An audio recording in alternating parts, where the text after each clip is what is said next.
December 12th.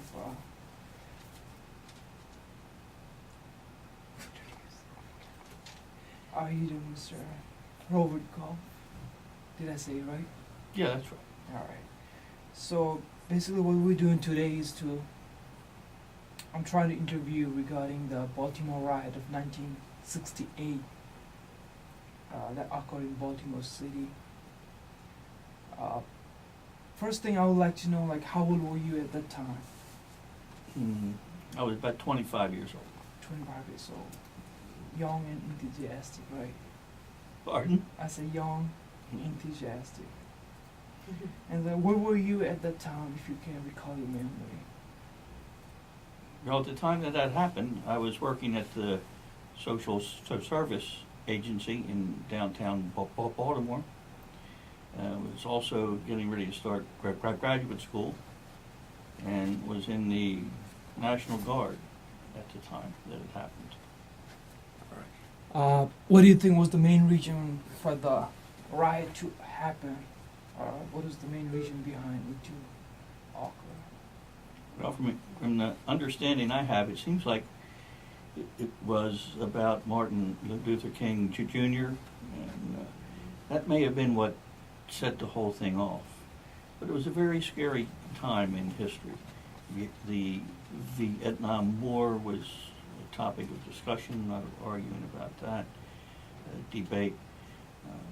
The civil rights movement was going on, just didn't involve Martin Luther King, but involved many other black groups, Black Panthers and things like that were involved.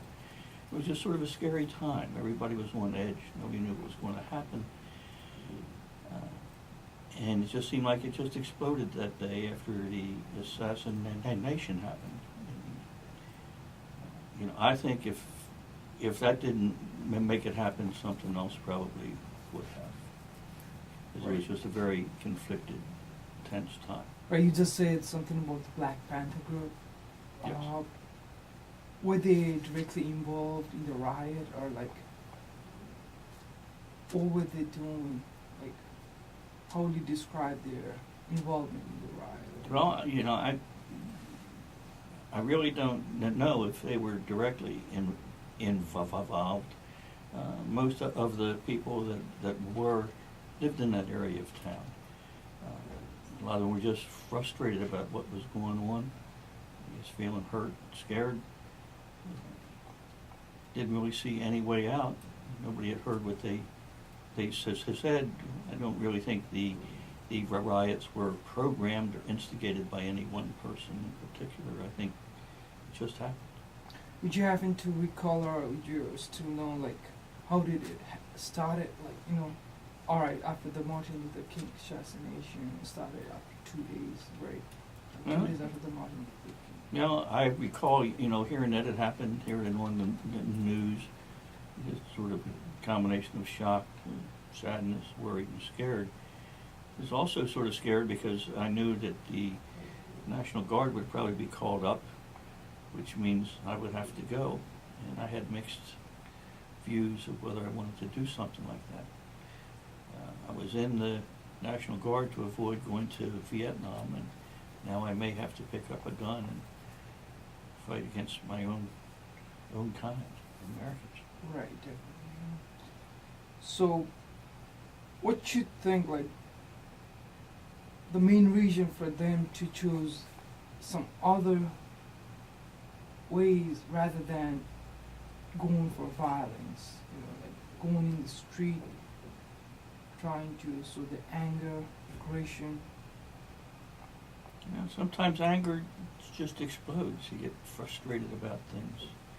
I think one of the things that happened then, people saw it in two distinct ways. It was those people downtown acting out, and other people saw it as a function of society, and something not right was going on. I don't think it was caused by people that just wanted to destroy things. I think they were just frustrated and upset. But was it more political thing, like, like a group of political people, they trying to advocate people and then for their own benefits. Or, you know, did you ever heard about something like that happen? Well, I Was think it that there was a lot of hysteria going on, and people get caught up in that. I think the idea was that everybody was out on the streets doing this, and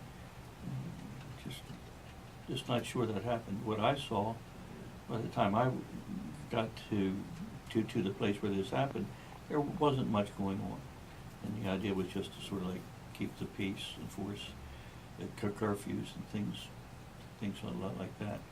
But everyone was scared. It wasn't everybody out on the street. You know, some people were in their homes. People that lived there were just as upset and scared also. I guess the main thing that I recall is how the people that were white that lived out in the suburbs reacted to the whole thing. And they saw it more like those people acting up and wanted to keep them from coming out here and looting their stores and messing up their things as if it was against them. And it was a real war that was going on. And, you know, I saw it mainly as just people being frustrated and upset. In fact, people got lawn chairs, and people living out this way and in the 10,000 area would get lawn chairs and sit down on Pulaski Highway and make sure nobody would come in and people wouldn't come out here. People either acted that way or they just didn't really say anything and get involved at all. So this did not happen only in the Baltimore city, it was throughout the Baltimore County and then the whole area?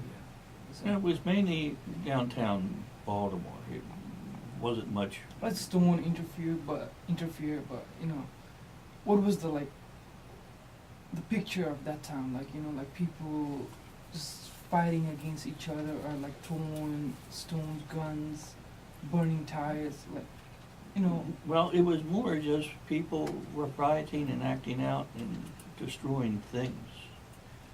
What they could do, stores, houses. You know, they weren't out to fight an enemy foe.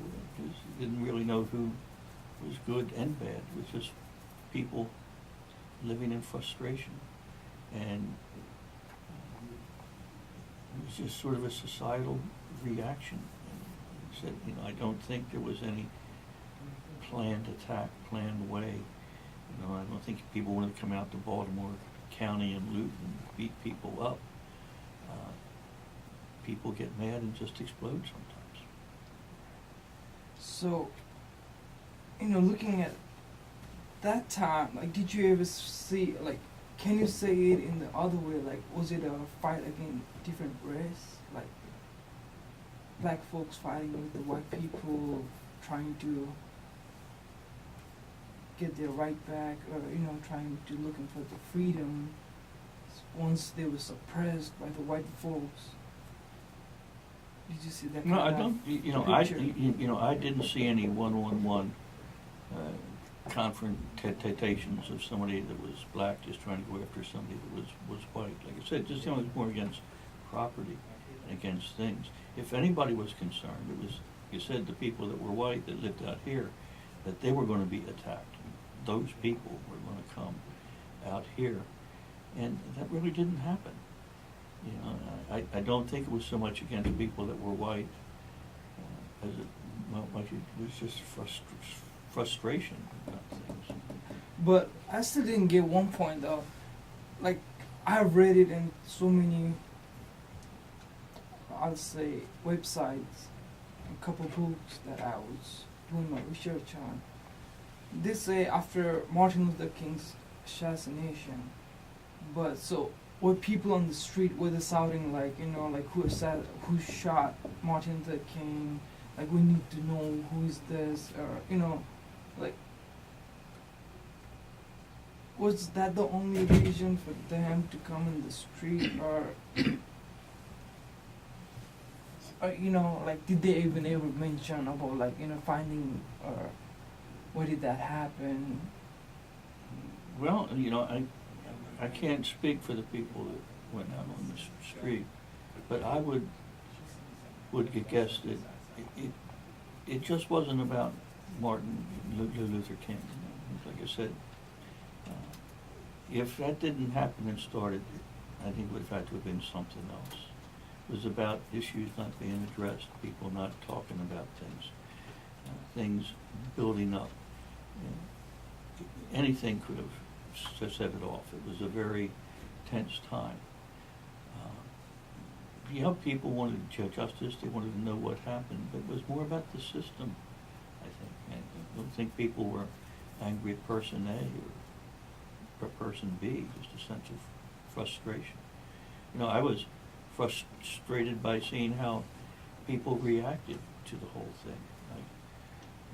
This is a war, and whites against the blacks. But it was sort of a very personal thing, but not personal at the same time. It was just an attitude that was going on. Right. So, how do you The think 60s were weird. Right. So, how do you think the government handled the situation at that time? Like, were they did a good job calming down people at the time, since a couple of people lost their lives, a lot of people got injured.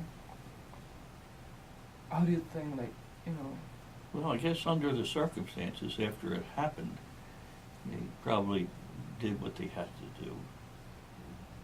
because you But- were the one working for the government But I to think handle the that's situation probably, too, right? they were probably more of a cause than a solution. Right. And they said by the time the reserves and National Guard was called out, pretty much everything was over. And it was just a matter of maintaining order and making sure people were off the streets at a certain time and just keeping an eye out for things. But it was just strange, carrying an M16 in your own hometown against people that you consider lived in the same town too. I guess, I just had a hard time with that. I felt very uncomfortable. Was there any major incident that you recall from that time? Pardon? Like any major incident that happened right in front of your eyes that? Well, I said by that time most of it was over. I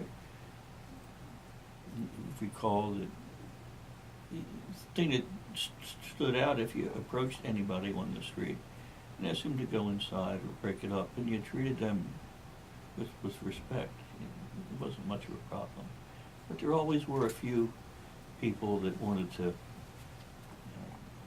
I don't know, maybe the power went to their head or something, and didn't treat people in a very nice way. And people didn't respond in a nice way. In the National Guard, the police, there were both whites and blacks, and doing what they had to do. I don't think it was bad people, I think it was a bad system. All right. Thank you very much. I think that should be it. Well, thank you. It's something I haven't thought about in a long time, and I'm glad you asked me about it. Thank you very much for somebody who didn't have an idea about it, and now I have learned a lot about it. Thank you. Well, thank you.